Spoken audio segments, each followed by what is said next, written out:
우리가 지난 시간에 은혜 언약에 대해서 배웠어요. 은혜 언약. 은혜 언약이 뭔지 기억이 나십니까?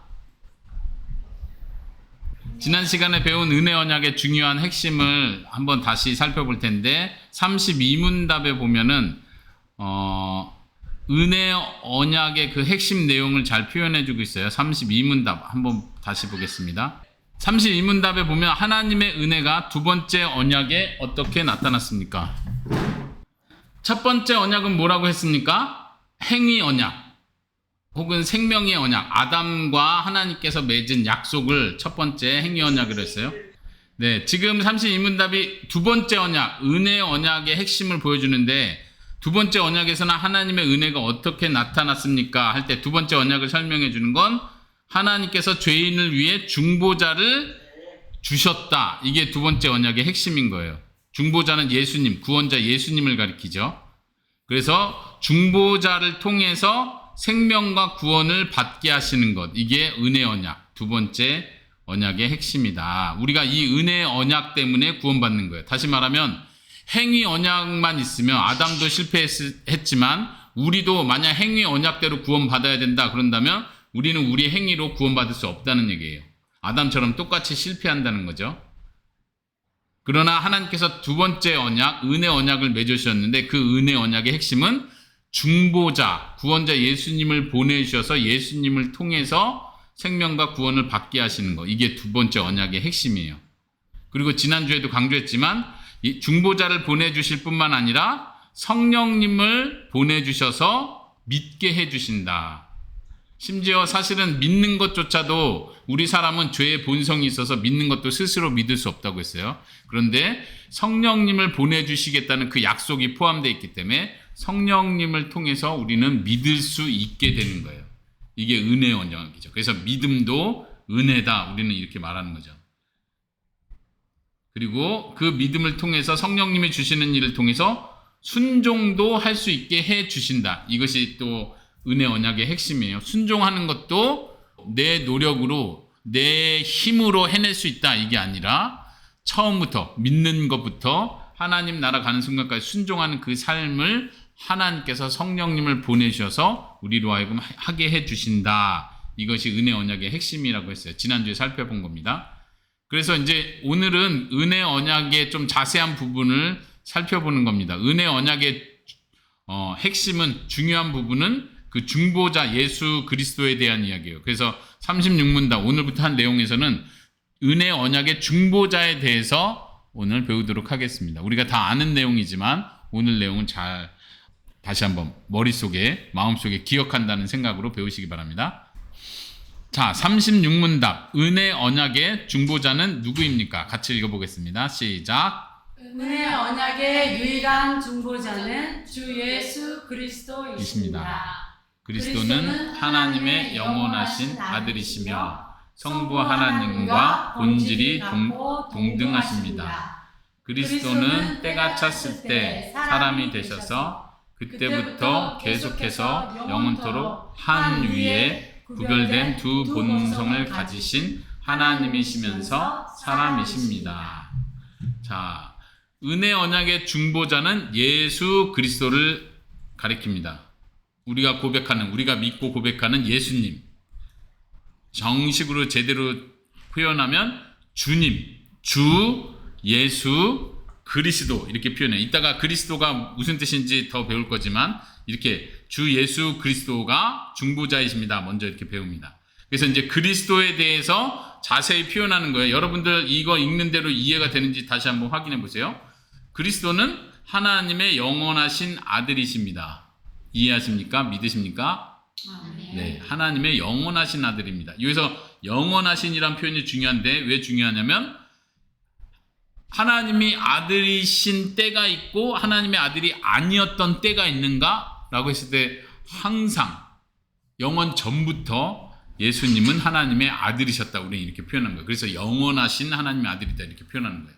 어떤 사람은 생각하기를 예수님께서 이 세상에 사람의 모양으로 태어날 때, 누군가의 아들로 태어날 때부터 하나님의 아들이 되셨다. 이렇게 생각하는 사람이 있어요. 그건 잘못된 생각이고 잘못된 신앙 고백이에요. 예수님은 사람으로 오시기 전에도 하나님의 아들이셨다. 말 그대로 창세 전에도 하나님의 아들이셨다. 영원 전부터 하나님의 아들이시고 영원토록 하나님의 아들이시다. 이렇게 고백하는 거예요. 또 예수님은 성부 하나님과 본질이 같고 동등하십니다. 이건 우리가 삼위일체 할 때 배운 내용이에요. 한 분 하나님을 우린 믿습니다. 예수님은 한 분 하나님이신 바로 그 하나님이십니다. 성부 하나님은 한 분 하나님이신 바로 그 하나님이십니다. 성령님은요, 한 분 하나님이신 바로 그 하나님이에요. 왜요? 본질이 동등하기 때문에 이렇게 우리는 구분했어요. 그 다음 그리스도께서는 때가 찼을 때, 이건 역사 속에서 시간을 가리키는 거, 어떤 시간이 되었을 때 사람이 되셨습니다. 그때가 언제예요? 예수님께서 이 땅에 내려온 그 역사적 순간을 말하는 거예요. 그 전에는 사람으로 내려오시지 않았어요. 사람으로 성육신에서 내려오신 때가 있었습니다. 그리고 그때부터 계속해서 영원토록, 중요한 표현 잘 보세요. 한 위에 person 이렇게 됐어요. 구별된 두 본성을 가지신 하나님이시면서 동시에 사람이십니다. 그래서 인성과 신성을 가지셨다. 우리 이렇게 배웠었죠. 자, 다시 인성과 신성을 가지신 하나님이다. 그래서 두 본성이라고 하는 거예요. 첫 번째 본성은 인성, 두 번째 본성은 신성. 순서가 중요한 게 아니라 신성과 인성 두 개의 본성을 가지신 하나님이시면서 사람이시다. 이게 어려운 표현이지만 우리가 꼭 기억해야 될 부분이에요. 왜냐하면 이것을 고백하지 않는 초대교회 이단들이 많이 있었기 때문에 그래요. 교회 역사 초기부터 이것을 고백하지 않고 예수님을 진짜 하나님으로 고백하지 않는 많은 이단들이 항상 있어 왔습니다. 여기서 중요한 표현, 구별된 두 본성을 가지셨다. 구별되셨다. 이게 무슨 말이에요? 신성과 인성이 있다면 이 신성과 인성이 사람 되심과 하나님 되심, 인성과 신성이 서로 섞이지 않는다는 거예요. 서로 섞이거나 혼합되거나 혼돈되거나 이렇게 되지 않고 항상 구별되어 있다는 거예요. 이것은 인성이고 이것은 신성이다. 근데 우리 예전에 그런 표현 배웠었죠. 중요한 표현. 좀 우리가 쉽게 이해하고 표현하기 위해서 어떻게 표현하면 좋아요? 100% 하나님이시면서 100% 사람이시다. 이것을 이해하는 게 중요합니다. 자, 여기에 보스 윌리엄스가 쓴 표현이 있어요. 여기 보이십니까? 더 조그만 것인데 보이세요? 제가 읽어보겠습니다. 예수님은 언제나 하나님이시자 사람이신 인격체이시다. 그분은 전혀 사람이 아닌 것처럼 진정으로 하나님이시며 마치 전혀 하나님이 아니신 것처럼 언제나 사람이시다. 항상 하나님이시고 항상 사람이시다. 이 표현이 구별된 두 본성을 가지신 분이시다. 이 표현이에요. 사람이라면 하나님일 수 없죠. 하나님이시라면 또 사람일 수가 없죠. 아, 그러니까 반으로 나눠서 반은 사람이고 반은 하나님이고 이렇게 이해하면 안 된다고 했어요. 100% 하나님이시면서 동시에 100% 사람이시다. 다시 말하면 예수님께서 이 세상에 계실 때 목마르다, 내가 목마르다 할 때는 그때는 인성이 드러난 거죠. 그때는 사람이셨고 그 순간만큼은 하나님이 아니셨구나. 이렇게 이해하면 안 된다는 거예요. 동시에 항상 사람이시면서 목마르실 때는 인성의 모습이 드러난 거죠. 그러나 때로는 예수님께서 사람의 마음을 아셨죠. 종교 지도자들이 속으로 웅성웅성하고 있을 때 너희가 어찌하여 이런 생각을 하느냐 하고 예수님께서는 아셨죠. 그건 하나님으로서 알 수 있는 거예요. 그러니까 그때는 하나님의 능력이 나타났으니까 그때는 사람이 아니셨구나. 이렇게 이해하면 안 된다는 거예요. 항상 사람이시면서 동시에 하나님이셨다. 그리고 지금도 예수님께서는 사람이시면서 동시에 하나님으로 지금도 계시다. 마지막까지, 영원까지 그렇게 계신 것입니다. 네. 이해되십니까? 네. 넘어갈까요? 질문 있으십니까? 네. 넘어가겠습니다. 37문답. 하나님의 아들이신 그리스도는 어떻게 사람이 되셨습니까? 같이 읽어보겠습니다. 시작. 하나님의 아들이신 그리스도는 참 몸과 이성적인 영혼을 취하셔서 사람이 되셨으며 성령의 권능으로 동정녀 마리아의 복중에서 잉태되어 마리아의 형질을 가지고 그 몸에서 나셨으나 죄는 없으십니다. 네, 여기서 중요한 표현 몇 가지를 잘 기억하면 좋겠어요. 먼저는 좀 어려운 표현인데 몸과 영혼을 취하셨다. 몸을 취하셨다는 건 뭐예요? 이 사람의 몸을 취하셨다는 거예요. 영혼을 취하셨다는 건 뭐예요? 스피릿. 사람은 인성이라고 할 때 사람은 몸과 영혼이 결합되어 통합되어 있는 존재를 사람이라고 하는 거예요. 만약에 이 사람의 몸뚱이는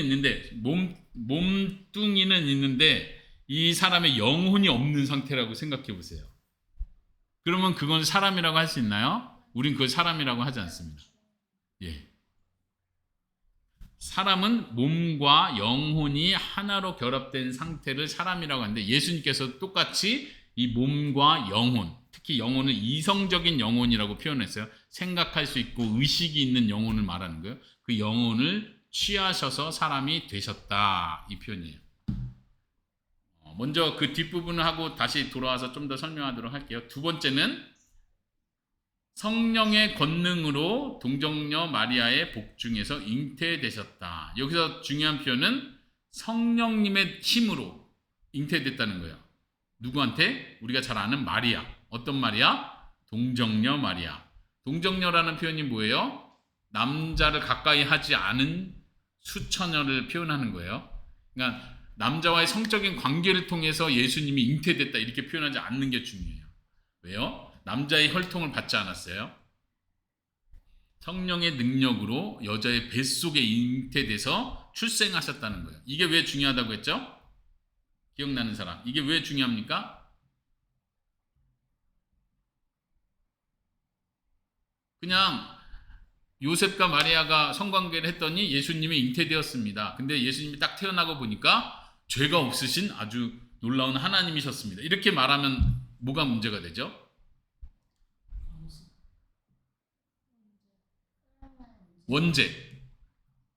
원죄가 뭐? 원죄 뭐? 문장으로 말해보세요. 죄를 가지고 혈통을 따라 태어난. 네. 그쵸. 갖고 태어나는 거죠. 예. 그렇죠. 만약 요셉의 아들로 태어났다면 요셉이 원죄를 가지고 있는 것처럼 요셉의 아들인 예수님도 원죄를 가지고 태어나신다는 얘기예요. 그렇게 된다면 예수님은 죄를 가진 인간으로 태어나는 거기 때문에 그거는 우리 사람을 위해서 대속할 수 있는 위치가 되지 못한다는 거예요. 죄가 있는 자신의 죄를 대속해야 되는 위치가 되기 때문에 예수님은 여기서 뒤에서 표현한 것처럼 죄는 없으십니다. 그 모양은 마리아의 형질을 가지고 태어나는 거예요. 말 그대로 사람의 형질을 그대로 가지고 태어나셨지만 죄가 없는 상태가 되셨다는 거죠. 그래서 마리아를 통해서 태어났기 때문에 예수님은 죄가 없으시다. 우리가 이걸 고백하는 거예요. 네, 진이 질문?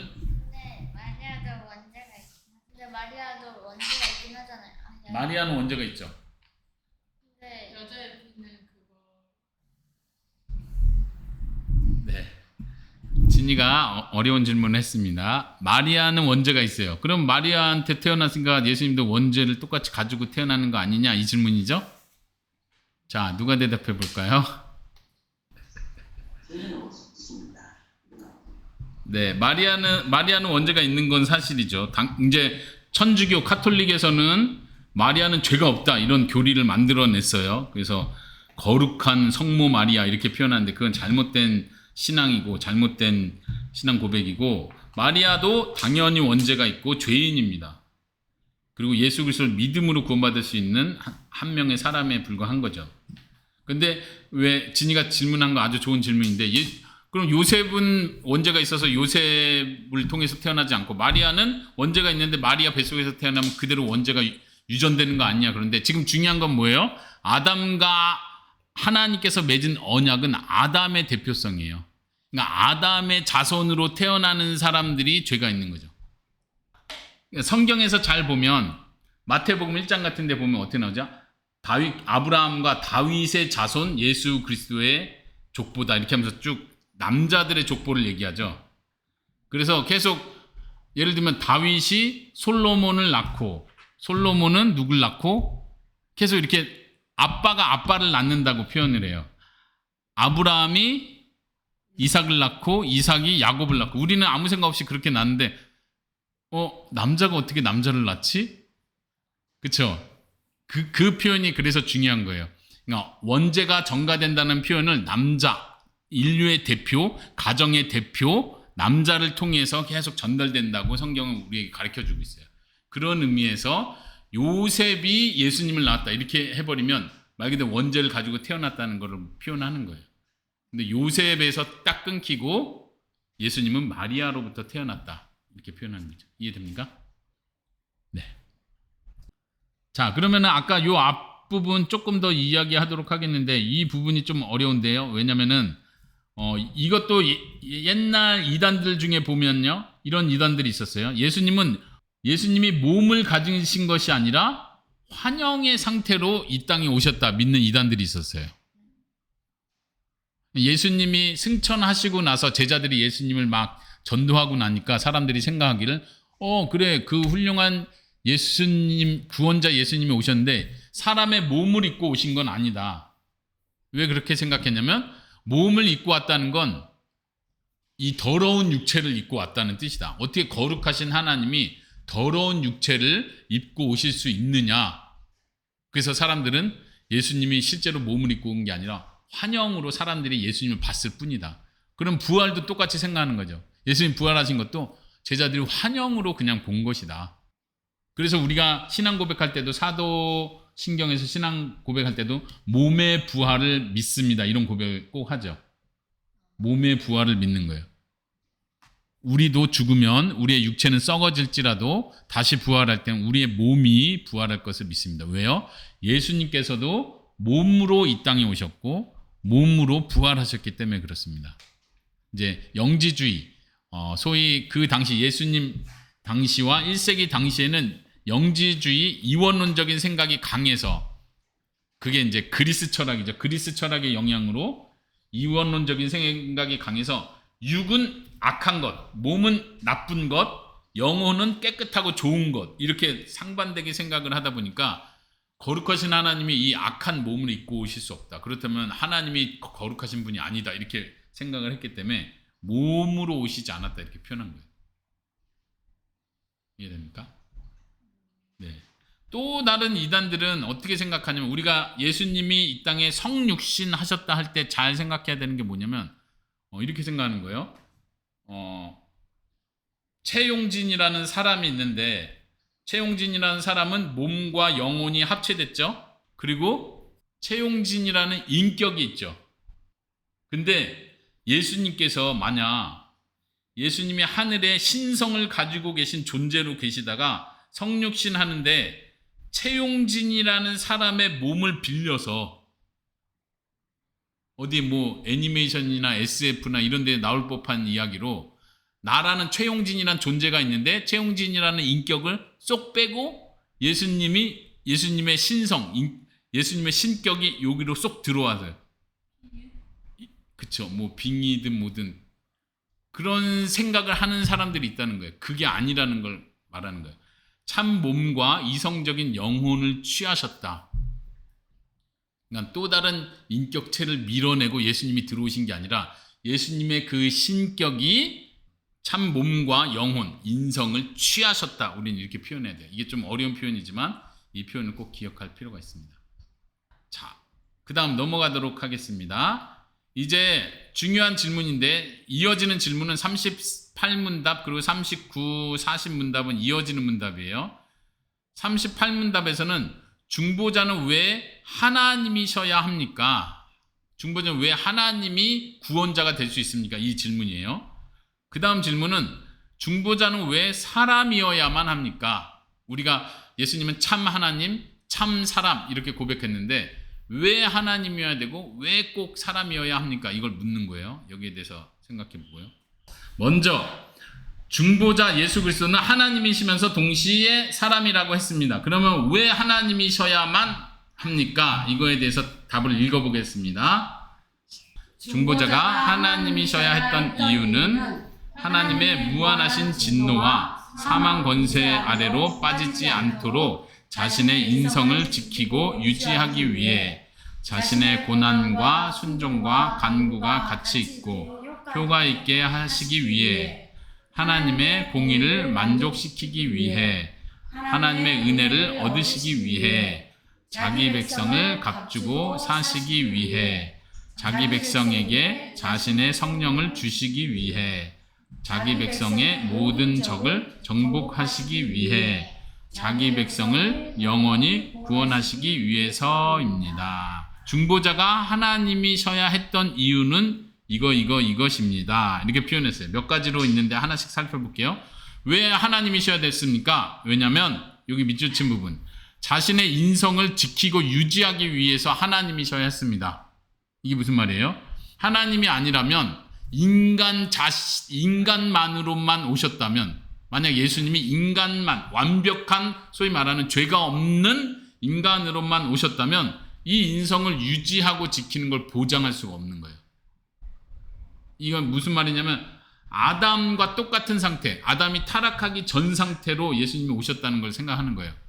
예수님도 아담이 타락하기 전처럼 죄가 없고 흠이 없는 상태로 예수님이 오셨다면 아담이 불안했던 것처럼 예수님도 불안할 수밖에 없다는 얘기예요. 근데 예수님이 신성을 동시에 지니신 분이기에 그 인성을 유지하고 죄와 유혹에 빠지지 않을 수 있었다는 거예요. 이게 첫 번째예요. 두 번째는 예수님 자신의 고난과 순종과 간구가 같이 있고 효가 있게 하기 위해서, 이거는 예수님께서 신성을 가지신 분으로 충분히 자신의 고난을 받았기 때문에 신성이 있으신 그분이 받으신 고난의 가치가 무한하다는 거예요. 이건 이제 대속과 연결되죠. 그 다음하고 연결되는 건데, 하나님의 공의를 만족시킬 수 있었다. 이 표현 설명해 볼게요. 아빠가 예전에도 비슷한 표현 했었는데, 만약 예수님이 아담이 타락하기 전에 죄가 없는 사람의 모습으로 만약 딱 오셨다면 예수님은 하나님의 공의, 세상 사람들 구원할 수 있는 그 공의를 만족시킬 수 있습니까? 만약 죄 없는 사람으로만 오셨다면 하나님께서 요구하시는 공의, 심판 받아야 되는 그 형벌을 만족시킬 수 있습니까? 다시 말하면 사람이 죄를 져서 사람이 영원한 지옥의 형벌을 받아야 된다라고 하나님이 형벌을 내렸어요. 근데 그 형벌을 예수님이 대신 받으신 거예요. 그럼 그 대신 받는 걸 충분히 완벽하게 다 받을 수 있냐 이 말입니다. 왜 없죠? 왜 없어요? 예수님이 하나님이 아니시라면 예수님은 혼자 고통을 받고 혼자 형벌을 받으면 혼자 형벌 받은 것만큼 한 사람만 구원할 수 있는 거예요. 죄 없으신 예수님 같은 분이 100명 있으면 100명이 죽음으로써 100명을 구원할 수 있는 거예요. 왜요? 한 사람이 한 사람을 대신해서 영원한 형벌을 받을 수 있기 때문에. 근데 예수님은 사람일 뿐만 아니라 하나님이셨기 때문에 그 고난과 순종과 간구가 가치가 어마어마한 무한한 가치를 지니시게 되는 거예요. 그래서 하나님의 모든 공의, 하나님이 내리시는 모든 형벌, 한 사람에게 내리는 형벌뿐만 아니라 하나님이 내린 구원하시고자 한 그 모든 백성에게 내린 형벌들을 예수님이 동시에 다 받으실 수 있다는 얘기예요. 왜요? 예수님의 그 고난의 가치가 무한하기 때문에. 왜 무한해요? 하나님이시기 때문에. 이해하십니까? 네, 아주 중요한 부분입니다. 그리고 계속해서 그 다음 부분들은 어렵지 않습니다. 하나님의 은혜를 얻으시기 위해, 자기 백성을 값주고 사시기 위해, 자기 백성에게 자신의 성령을 주시기 위해, 하나님으로서 다 이런 일을 하셨다는 거예요. 예수님께서. 그냥 예수님이 단지 사람일 뿐이라면 이런 권한을 예수님은 가질 수 없다는 얘기예요. 그리고 자신의 모든 적을 정복하시기 위해, 영원히 자신의 백성을 구원하시기 위해 예수님은 하나님이셔야만 했습니다. 이해되십니까? 여기 아빠가 써놓은 거 한번 보세요. 예수님이 만약 그냥 죄 없는 사람이었다면 한 사람만 대속해 줄 수 있다. 또 하나님의 진노와 저주를 온전히 영원히 받고 다시 사실 수 없다. 말하자면 예수님이 그냥 사람이었다면 하나님이 내린 형벌은 영원토록 지옥 형벌을 받는 거예요. 그렇죠? 하나님이 사람에게 내린 형벌은 영원토록 지옥 형벌을 받는 게 내려진 형벌인데, 예수님이 단지 사람이라면 자기 백성을 구원하기 위해서 영원토록 형벌을 계속 받으셔야 되는 거예요. 그냥 예수님은. 그러면 다시 살아날 수도 없죠. 왜냐면 형벌을 받고 있으셔야 되니까. 근데 예수님은 사람일 뿐만 아니라 하나님이시기 때문에 그 가치가 뛰어나기 때문에 그 형벌을 한 번에 끝낼 수 있다는 얘기예요. 그리고 다시 부활하신다는 거예요. 죄를 정복하는 거예요. 여기서 모든 적을 정복하실 수 있는 그 힘은 하나님이시기 때문에 가능하다. 자, 39문답은 중보자는 왜 사람이셔야만 했습니까? 이거에 대한 질문이요. 하나님이시면서 동시에 사람이시다. 왜 사람이셔야만 했습니까? 읽어보겠습니다. 시작. 중보자가 사람이셔야 했던 이유는 우리의 본성을 향상시키기 위해, 율법에 순종하시기 위해, 우리의 본성 안에서 우리를 위해 고난을 받고 간구하시며 우리의 연약함을 동정하시기 위해, 그리하여 우리가 양자가 되고 위로를 받으며 은혜의 보좌 앞에 담대히 나아갈 수 있게 하시기 위해서입니다.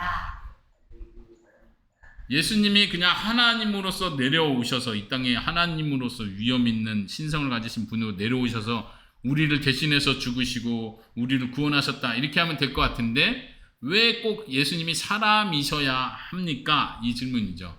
여기서 이제 가장 중요한 부분은 우리의 본성 안에서 우리를 위해 고난 받으시기 위해서 사람이셔야 했다. 이거 하나는 분명하게 기억하세요. 이 본성이라는 건 뭐예요? 여기서는 인성을 말하는 거예요. 인성.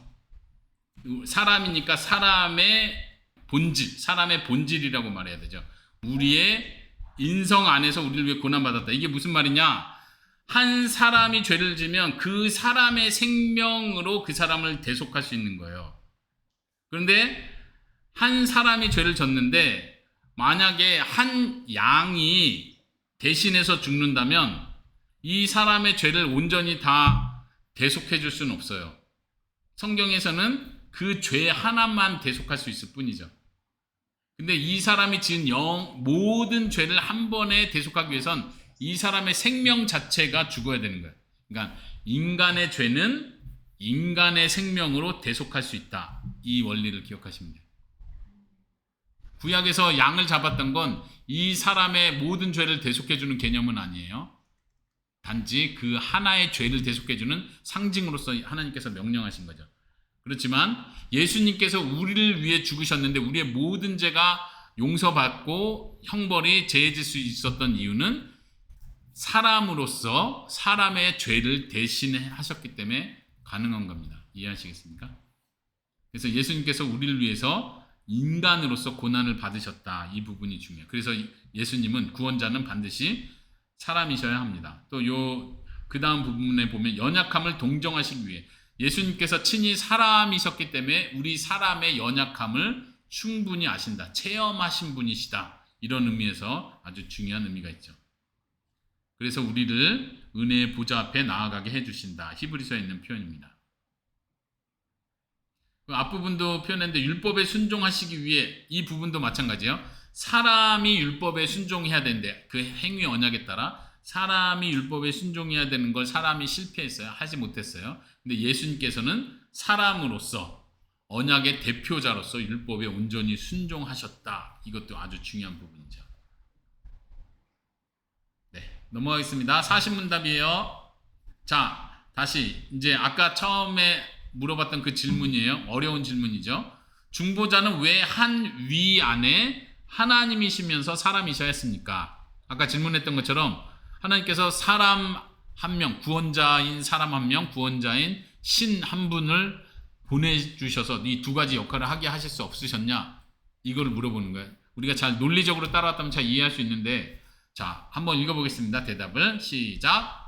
하나님과 사람을 화목하게 할 중보자 한 위 안에서 하나님이시면서 사람이셔야 하는 이유는 중보자의 신성과 인성의 각 고유의 일이 위 전체의 일로서 우리를 위해 하나님께서 받으시는 바가 되어야 하며 우리가 의지하는 바가 되어야 하기 때문입니다.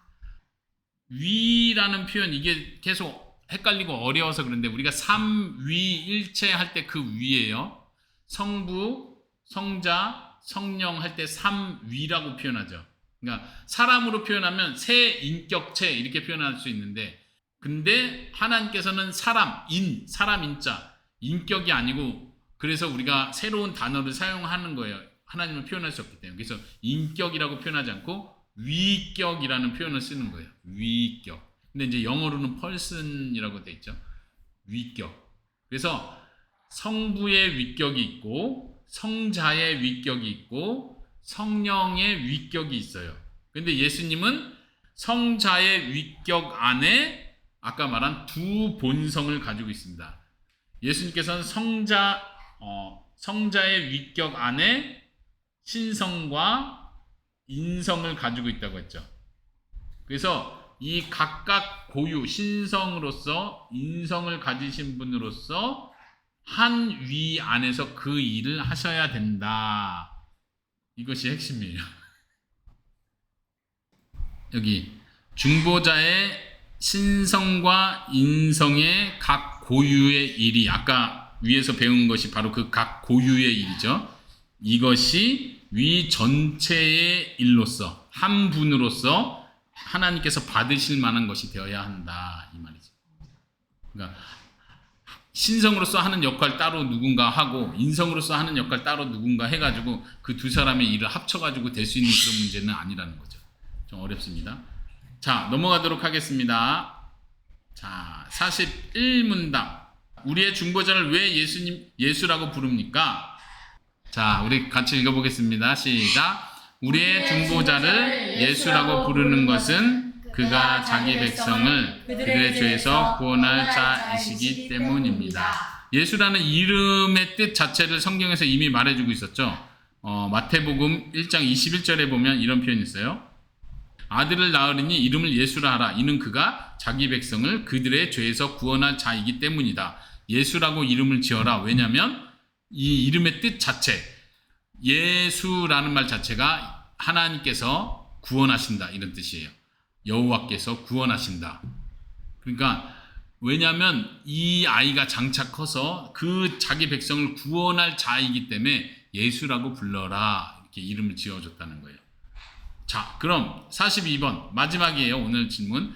예수 그리스도라고 불렀는데 그럼 우리는 왜 중보자를 그리스도라고 부릅니까? 대답 읽어보겠습니다. 시작. 우리의 중보자를 그리스도라고 부르는 것은 성령으로 한없이 기름 부음을 받으심으로 거룩히 구별되시고 자신의 낮아지심과 높아지심 모두에서 자신의 교회를 위해 선지자와 제사장과 왕의 직분을 행하시기 위해 모든 권세와 능력을 충분히 받으셨기 때문입니다. 예수님을 왜 그리스도라고 부릅니까? 라고 할 때 이제 일단 그리스도라는 뜻을 먼저 알아야겠죠. 그리스도라는 뜻이 뭐예요, 진이야? 구원자래요. 그건 예수님이고. 메시아 뜻이 뭐예요? 자, 그리스도라는 뜻은 기름 부음을 받은 자 이런 뜻입니다. 메시아 이것도 본래 그 단어의 뜻 자체가 메시아 그리스도 똑같은 뜻이에요. 기름 부음을 받은 자 이런 뜻이에요. 근데 이제 구약 시대 배경에서 누가 기름 부음을 받은 자였냐 할 때 선지자, 제사장, 왕 이 세 역할을 하는 사람들이 하나님의 기름 부음을 받음으로 임명되었다 그랬었죠. 그래서 예수님을 그리스도라고 기름 부음 받은 자라고 메시아라고 자꾸 이야기하는 이유는 예수님께서 선지자, 제사장, 왕의 역할을 그 직분을 행하시는 분이기 때문에 그렇다라는 거 우리가 계속 상기해야 된다는 거예요. 그래서 그 기름 부음을 통해서 예수님은 특별한 직분으로 임명을 받으신 거예요. 그래서 거룩히 구별되셨다는 분이 구별되신 거예요. 그리고 예수님의 낮아지심, 다시 말하면 이 땅에 오시고 고난받으심, 그 다음에 높아지심, 부활하시고 승천하시는 이 높아지심을 통해서 자신의 교회를 위해 선지자, 제사장, 왕의 직분을 행하셨습니다. 그거 하기에 충만히 능력을 받으셨습니다. 이런 의미가 되는 거죠. 자, 그러면 질문이 하나 있어요.